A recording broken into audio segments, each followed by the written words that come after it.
ये कहानी है फिल नाम के एक न्यूज़ रिपोर्टर की जो मौसम की जानकारी देता है। एक दिन अचानक से वो टाइम लूप में फंस जाता है, जिससे निकलने का रास्ता उसे नहीं मालूम। कहानी की शुरुआत होती है और हमें फिल को दिखाया जाता है जो मौसम की जानकारी दे रहा था। आज 1 तारीख है। कल यानी 2 तारीख को दूसरे शहर में ग्राउंड हॉग डे का फेस्टिवल मनाया जाएगा, जहां इसे रिपोर्टिंग करने जाना है। इसका कैमरामैन लैरी और रीटा भी इसके साथ जा रहे थे। हालांकि फिल पहले भी कई बार उस फेस्टिवल में जा चुका है। इसे वो फेस्टिवल सिर्फ अंधविश्वास ही लगता है।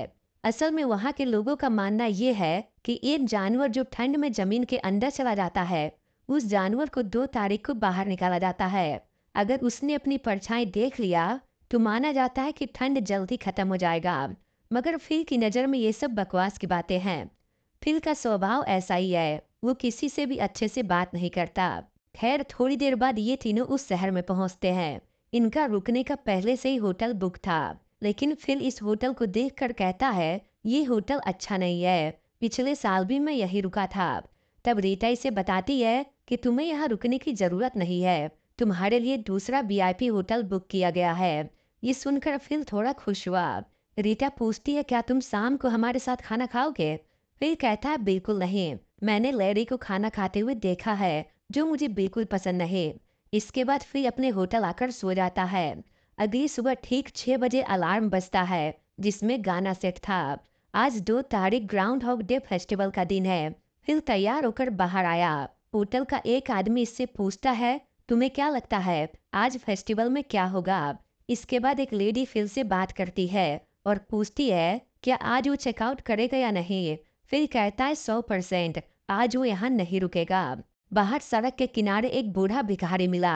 फिल उसे पैसे देना चाहता था, मगर इसके पास चेंज नहीं था। आगे जाने पर एक आदमी इसे रोक लेता है। उसका नाम नेड है। नेड फिल को बताता है कि ये उसका बचपन का दोस्त है, ये दोनों साथ में ही पढ़ते थे।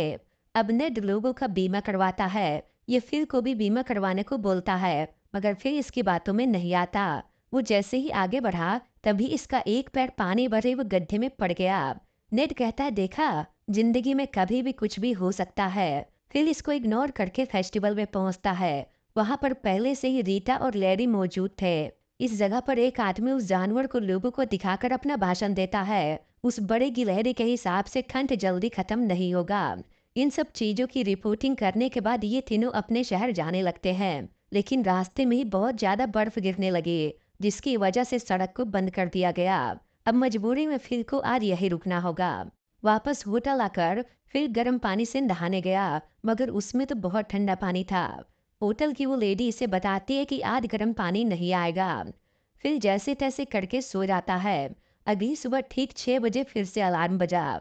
फिर तैयार होकर जब बाहर आता है तब इसे वही आदमी फिर से मिला, जो इससे पूछता है कि तुम्हें क्या लगता है आज फेस्टिवल में क्या होगा। फिर गुस्से में उस आदमी से कहता है कल भी तुमने यही कहा था, क्या तुम पागल हो। वो आदमी फिर को आज की डेट बताता है। फिर को कुछ समझ नहीं आता। तभी वो औरत इसके पास आकर वो भी कल वाली ही बात रिपीट करती है। फिर को लगता है कि शायद इसे डेजाबू हुआ है। डेजाबू यानी वो चीजें जो हमें लगता है कि ये सब तो पहले भी मेरे साथ हो चुका है, मगर याद नहीं आता कि कब हुआ। इसी को डेजाबू कहते हैं। उस औरत के पूछने पर कि आज वो चेकआउट करेगा या नहीं, जिस पर फिर इस बार 80% जाने का कहता है।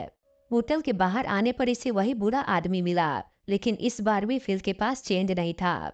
इसकी मुलाकात नेड से भी हुई। वो भी कल वाली ही बात रिपीट कर रहा था।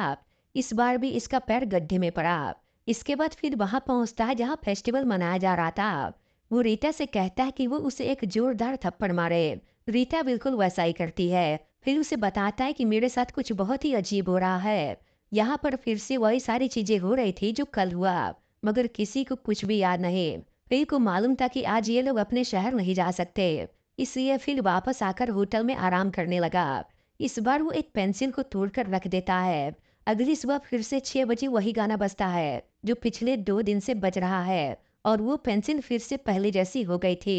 अब फिर समझ चुका था कि वो किसी तरह एक टाइम लूप में फंस गया है। वो तुरंत होटल से बाहर निकलता है और रास्ते में किसी से भी बात नहीं करता। आज वो रिपोर्टिंग भी नहीं करता और रीटा को अपना काम खत्म करने के बाद रेस्टोरेंट में आकर मिलने को कहा। रेस्टोरेंट में फिल रीटा को बताता है कि वो एक ही दिन को बार बार जी रहा है। आज इसका तीसरा दिन है, मगर रीता को इसकी बातों पर यकीन नहीं होता। वो इसे अपने दिमाग का चेकअप कराने को कहती है। चेकअप कराने पर इसके दिमाग में कोई प्रॉब्लम नहीं मिलती। परेशान होकर वो एक बार में जाकर दो लोकल लोगों के साथ ड्रिंक करता है। फिर उनसे पूछता है कि अगर कोई एक ही दिन को बार बार जीने लगे तो उसे क्या करना चाहिए। जिस पर वो इसे बताते हैं कि अगर ऐसा हुआ तो वो जो चाहे वो कर सकते हैं। फिर कहता है बिल्कुल सही, और फिर वो गाड़ी को बहुत स्पीड में चलाकर तोड़ फोड़ मचाने लगता है। ये सब करने के लिए इसे जेल में डाल दिया जाता है, मगर अगले दिन वो फिर से उसी होटल के कमरे में जागता है। यानी ये चाहे जहां भी रहे, इससे फर्क नहीं पड़ता। फिर तैयार होकर फेस्टिवल की तरफ जाने लगा। रास्ते में इसे वही भिखारी मिला। फिर उसे कल पैसे देगा ये कहकर आगे बढ़ता है। कभी नेड ने इसे रोक लिया और वही बकवास करने लगा जो हर बार करता है। फिर उसे जोरदार मुक्का मारकर फेस्टिवल में चला आता है। आज वो रेस्टोरेंट में रीटा के साथ बैठकर बहुत सारा खाना खाता है। रीटा पूछती है क्या तुम्हें अपनी सेहत का जरा भी ध्यान नहीं। फिल कहता है मुझे इससे कोई फर्क नहीं पड़ता। अब फिल हर दिन कुछ न कुछ अलग चीजें करने लगता है, लेकिन बार बार वही दिन जीने से वो बोर हो चुका था। एक दिन वो उस गिलहरी को लेकर भाग जाता है। कुछ लोग उसका पीछा भी करते हैं, लेकिन फिर बहुत परेशान हो चुका था। वो गाड़ी लेकर पहाड़ से जंप कर देता है, जिसमें वो मारा गया। लेकिन ऐसा करने से भी वो इस लूप से बाहर नहीं निकल सका। अब वो रोज नए नए तरीके से अपनी जान देने लगा, जैसे कभी गाड़ी के सामने आ जाना या किसी ऊंची जगह से कूद जाना, और भी कई तरीके जो भी उसके दिमाग में आते। एक दिन वो रीटा को बताता है कि वो भगवान है, उसके अंदर भगवान की शक्ति आ गई है, वो कभी नहीं मर सकता। जाहिर सी बात है रीटा को इसकी बातों पर यकीन रहे। फिर वो रीटा को इस रेस्टोरेंट में सभी लोगों के नाम और आगे क्या होने वाला है, इन सभी चीजों को एक एक करके बताने लगता है। ये देखकर रीटा हैरान हुई। फिर रीटा के बारे में भी सब कुछ बता देता है जो आज तक रीटा ने इसे कभी नहीं बताया। ऐसा उसका मानना था, लेकिन फिर बार बार इसी दिन को जी रहा था, इसलिए उसे हर किसी को जानना बहुत आसान हो गया। फिर रीटा को अपने टाइम लूप के बारे में शुरू से सारी चीजें समझाता है। रीटा कहती है अगर ऐसा है तो आज वो इसके साथ रुकेगी और देखेगी कि क्या होता है, लेकिन इसका भी कोई फायदा नहीं होता। फिर इस बार भी अकेला ही जागता है, लेकिन अब वो धीरे धीरे बदलने लगा था। आज वो उस भिखारी को बहुत सारा पैसा देकर नेड से भी बहुत अच्छे से बात करता है। वो लेडी से भी बहुत अच्छा बर्ताव करता है। फिर अब इस शहर के ज्यादा से ज्यादा लोगों की मदद करता और टाइम पास करने के लिए बहुत सारी कलाएं भी सीखता, जैसे पियानो बजाना, बर्फ की मूर्तियां बनाना और भी कई चीजें। फिर कुछ ही महीने में पूरी तरह से एक अच्छा इंसान बन जाता है। वो इस शहर के ज्यादातर सभी लोगों को जानता है। एक शाम फिर देखता है कि जिस भिखारी को वो रोज पैसे देता था वो किसी कारण बेहोश था। फिर तुरंत उसे हॉस्पिटल लेकर जाता है, लेकिन वो नहीं बच पाता क्योंकि उसकी उम्र हो चुकी थी। फिर उसे दूसरे दिन अच्छे से खाना पीना खिलाकर उसका ध्यान रखता है, मगर फिर भी वो नहीं बच पाता।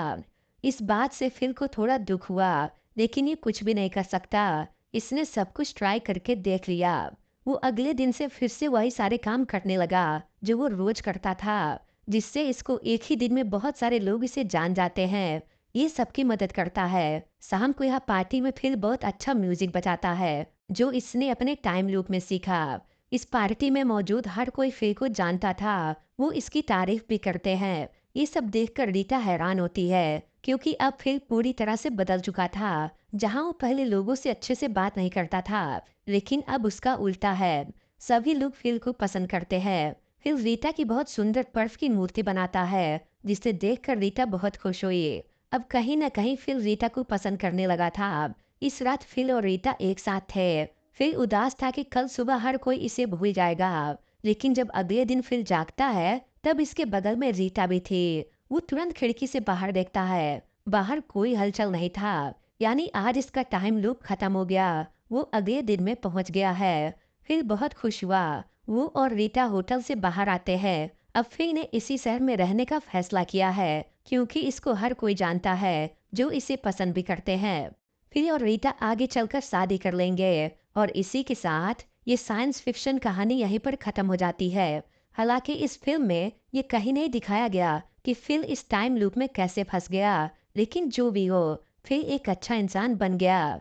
इस फिल्म का नाम है ग्राउंड हॉग डे, जो 1993 में रिलीज हुआ था। ये मूवी अभी तक हिंदी में नहीं आई है। अगर आप इस मूवी को देखना चाहते हैं, तो आपको ये मूवी हिंदी सबटाइटल में देखने को मिल जाएगा।